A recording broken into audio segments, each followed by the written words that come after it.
खून अपना रंग दिखाता है या खून का असर है, जैसी कहावतें आपने खूब सुनी होंगी। इसी पर आधारित साल 1975 में एक फिल्म आई थी, धर्म कर्म।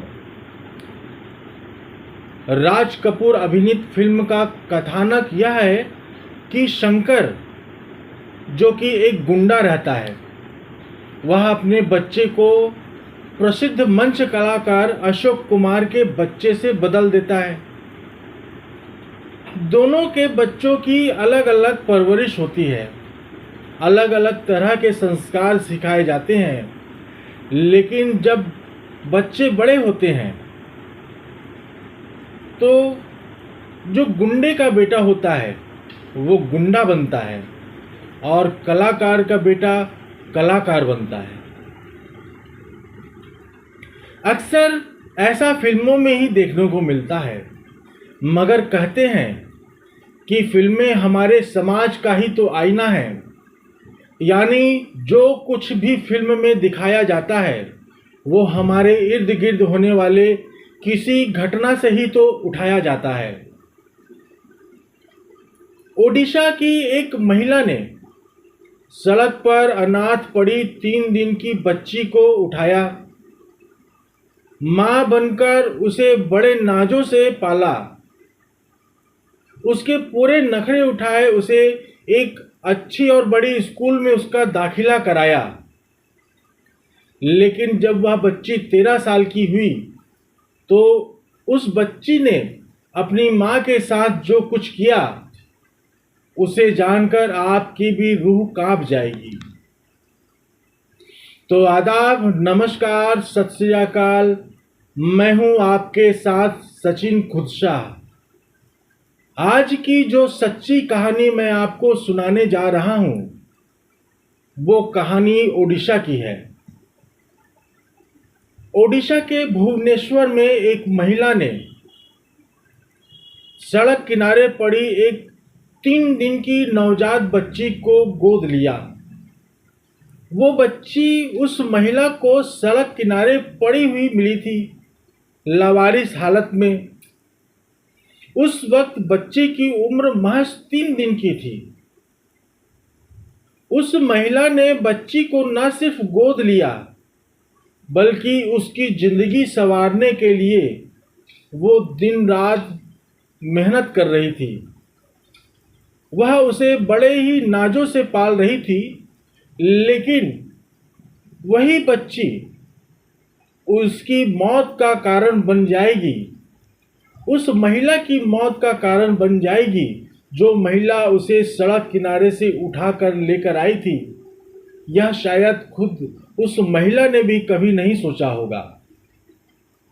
कहानी शुरू होती है 13 साल पहले, जब राजलक्ष्मी और उनके पति अपने घर से जा रहे थे तो भुवनेश्वर पर सड़क किनारे उन्हें एक नवजात बच्ची रोती हुई मिली।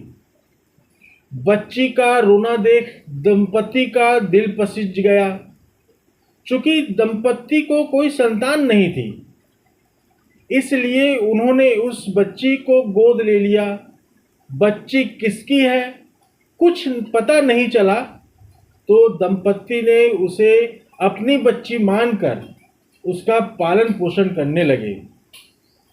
बच्ची को गोद लेने के महज 1 साल बाद ही महिला की पति की भी मौत हो जाती है।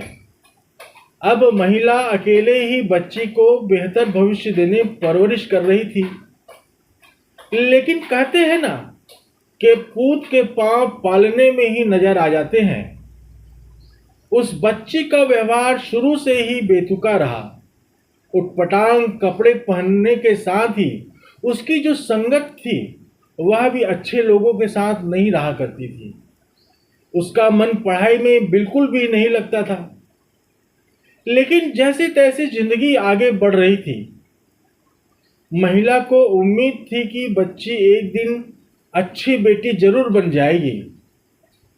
इसी सोच को लेकर वह अपनी बेटी को केंद्रीय विद्यालय में पढ़ाने के लिए परलाखेमुंडी चली जाती है।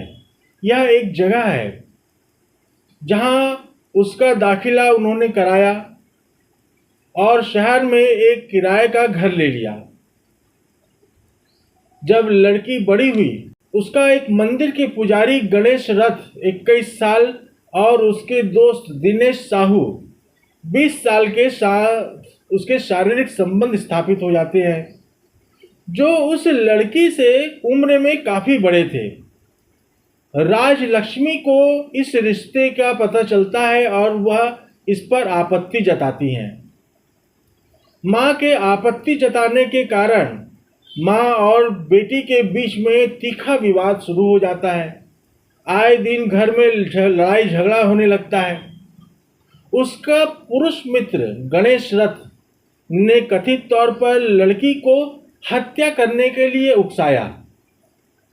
रथ ने उसे आश्वस्त किया कि राजलक्ष्मी की हत्या करके वो बिना किसी विरोध के अपने रिश्ते को जारी रख सकते हैं और उसकी संपत्ति को हासिल कर सकते हैं। 8वीं क्लास में पढ़ने वाली 13 साल की छात्रा ने अपने 2 पुरुष मित्रों के साथ मिलकर 29 अप्रैल 2025 को ओडिशा के गजपति जिले के परलाखेमुंडी शहर में अपनी 54 वर्षीय मां राजलक्ष्मी की हत्या की साजिश रची। हत्या का कारण सिर्फ इतना था कि उसकी मां राजलक्ष्मी अपनी 13 साल की बेटी को उन दो युवकों के साथ शारीरिक संबंध रखने से मना करती थी और उसका तीखा विरोध करती थी। 29 अप्रैल 2025 की शाम को लड़की ने कथित तौर पर अपनी मां को नींद की गोलियां खिला दी। जब राजलक्ष्मी बेहोश हो गई तो उस 13 साल की लड़की ने अपने दोनों बॉयफ्रेंड मंदिर के पुजारी गणेश रथ और दिनेश साहू को घर बुलाया। इसके बाद इन तीनों ने मिलकर तकिए से राजलक्ष्मी का गला घोंट दिया। जब महिला की मौत हो गई तो वे तीनों उन्हें अस्पताल लेकर पहुंचे, जहां डॉक्टरों ने परीक्षण के बाद राजलक्ष्मी को मृत घोषित कर दिया। लड़की ने परिवार के सदस्यों और अस्पताल के कर्मचारियों को बताया कि मेरी मां को दिल का दौरा पड़ा था। यह सभी जानते थे कि राजलक्ष्मी को पहले से ही दिल की बीमारी थी, इसलिए सब ने यह बात मान भी ली। किसी ने कोई शंका नहीं किया, कोई विवाद, ऐसी कोई स्थिति नहीं बनी कि इस पर पीएम के लिए आगे बढ़ा जाए। पोस्टमार्टम नहीं कराया गया और राजलक्ष्मी के शव का भुवनेश्वर में उसके रिश्तेदारों की उपस्थिति में अंतिम संस्कार कर दिया गया और सभी को यही बताया गया कि उनकी मौत दिल का दौरा पड़ने से हुई है। किसी को कुछ पता नहीं चल सका।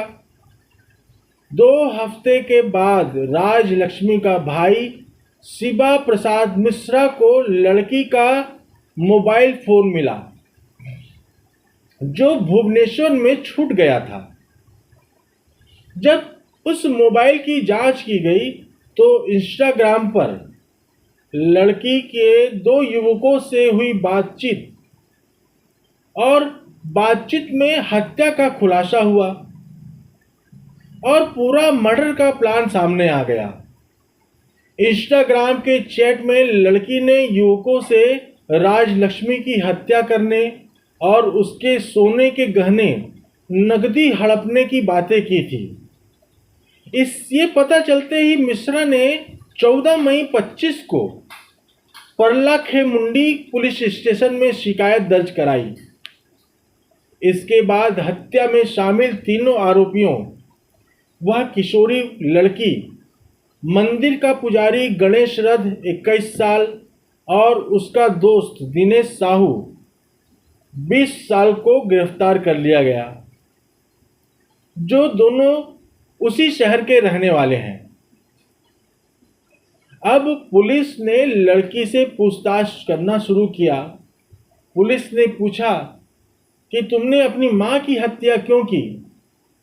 तो लड़की ने बताया कि उसकी माँ राजलक्ष्मी के कुछ सोने के गहने मंदिर के पुजारी गणेश रथ को सौंपे हैं, जिसने उन्हें लगभग 2.5 लाख रुपए में गिरवी रख दिया था। पुलिस ने आरोपियों से लगभग 30 ग्राम सोने के गहने, 3 मोबाइल फोन, अपराध में इस्तेमाल किए गए कथित तौर पर तकिए को भी बरामद किया है। अब पुलिस इस मामले में आगे की जांच कार्रवाई कर रही है। आगे जो भी परिणाम आएगा उस पर भी मैं वीडियो लेकर आऊंगा। दोस्तों, इस पूरे घटनाक्रम को सुनाने का उद्देश्य किसी को परेशान करना नहीं है, किसी का दिल दुखाना नहीं है, बल्कि आपको जागरूक करना है, आपको सचेत करना है कि आप जहां भी रहें अपना ख्याल रखें, सुरक्षित रहें। कल फिर एक नई सच्ची कहानी के साथ मैं आपसे फिर मिलूंगा। तब तक के लिए इजाज़त दीजिए।